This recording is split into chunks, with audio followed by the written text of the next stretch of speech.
পায়ে ফেলে ফসল উৎপাদন করে, তার উৎপাদন করে কলকারখানায়, তারা গোটা সভ্যতাকে বাঁচিয়ে রাখে, অথচ তারাই তাদের ন্যায্য মজুরি পায় না। একই ঘটনা বাংলাদেশে।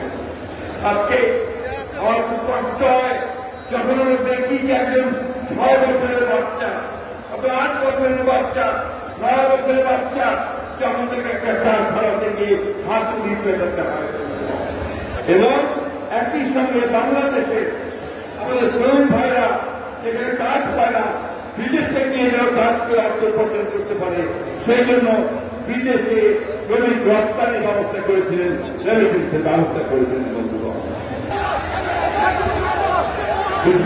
আমার আজকের এই ঐতিহাসিক শ্রমিকের সমাবেশে, এই দিবসের এই সমাবেশে প্রধান অতিথি আমাদের বাংলাদেশের রাষ্ট্রপতি মানুষের গণতান্ত্রিক আসাম পার্টির প্রতি আমাদের ভবিষ্যতের ভরসাস্থল, আমাদের গণতন্ত্রের নেতা, দলের ভারপ্রাপ্ত চেয়ারম্যান জনাব তারেক রহমান, মঞ্চ ভূমিষ্ঠ বিএনপি জাতীয় স্থায়ী কমিটির সদস্যবৃন্দ, নেতৃবৃন্দ, দেশের বড় শ্রমিক নেতৃবৃন্দ, আজকে এই মন্দিরের সমাবেশের প্রতি আমার প্রিয় শ্রমিক ভাই বোনেরা, আসসালামু আলাইকুম। আমি প্রথমেই পরের আমার আল্লাহ তাআলার কাছে শুকরিয়া আদায় করতে চাই, যারা আজকে সহমতে আমরা আজকে একটা ফ্যাসিবাদ মুক্ত পরিবেশে আজকের এই শ্রমিকদের ঐতিহাসিক দিবস মে দিবস পালন করছি। বন্ধুগণ, সেই সঙ্গে আমি গভীর শ্রদ্ধা জানাতে চাই আমাদের সেই সমস্ত শহীদ শ্রমিক ভাইদের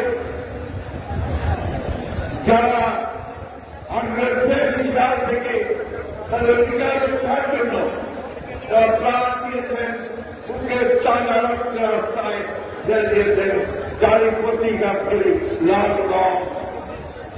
আমি একই সঙ্গে শ্রদ্ধা জানাতে চাই আমাদের শ্রমিক ভাইদেরকে যারা এই 24 সালে ছাত্র জনতার উত্থানের মধ্যে ফাঁসিয়ার বিরুদ্ধে সংগ্রাম করতে গিয়ে তাদের বুকের তাজা রক্ত রাজপথে ঢেলে দিয়েছে। বন্ধুগণ, এই সভ্যতা, এই যে পৃথিবী, এই যে আজকে আমরা বিভিন্ন দল কারখানা ডিভাইস, এই যে আমাদের সামনে ড্রোন, যারা রাস্তারিরা যা কিছু দেখছি সব কিছুর মনের ভিতরে রয়েছে আপনাদের শ্রমিক ভাইদের অবদান, তাদের রক্ত, তাদের শ্রমের কাজ, সভ্যতাই বেড়ে উঠছে শ্রমিকদের সেই অবদানের মধ্য দিয়ে।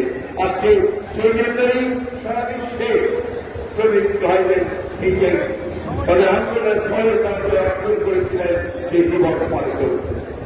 বক্তব্য দীর্ঘ করব না, বক্তব্যের আমাদের অপেক্ষা করছেন আমরা সবাই বুঝে করছি আমাদের ভারতের চেয়ারম্যান মহোদয়ের বক্তব্য ঘোষণা।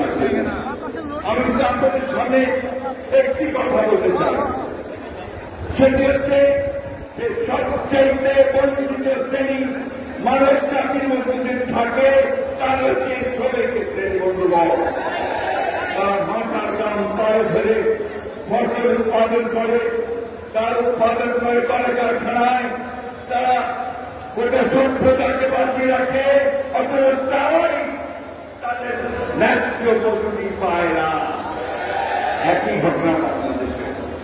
আজকে আমার স্পষ্ট হয় যখন আমরা দেখি যে একজন 6 বছরের বাচ্চা অথবা 8 বছরের বাচ্চা, 9 বছরের বাচ্চা যখন থেকে একটা কারখানা থেকে হাত উড়িয়ে পেটাতে হয়, এই সেই সমাজ সেখানকার শিক্ষার অধিকারে লেখাপড়ার কথা খেয়াল হয়ে যাওয়ার কথা তখন তাকে জীবিকার জন্য তার পরিবারকে রক্ষা করার জন্য তাকে তখন সফল দিতে যেতে হয়, কারখানায় কাজ করতে হয়।